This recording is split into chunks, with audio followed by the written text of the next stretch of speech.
I'd like to thank you again for taking a look at the crash course, and I hope you enjoyed our brief time together. As you can see, I have a full course, which is 4+ hours, and it's very in-depth. So if you did enjoy our brief time together, then please take a look at the previews to this course and see if it suits your interest. This is a very thorough course for students, teachers, parents, communicators of all types. And as you can see, there are many different sections.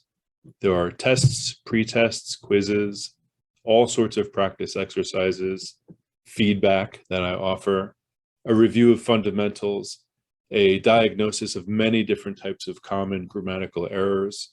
There are creative writing exercises and lessons and tips and tricks using a grammatical approach and specifically a diagramming approach.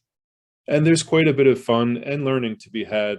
This course is really good for anybody who wants to go deep into this stuff or who wants to teach themselves or others.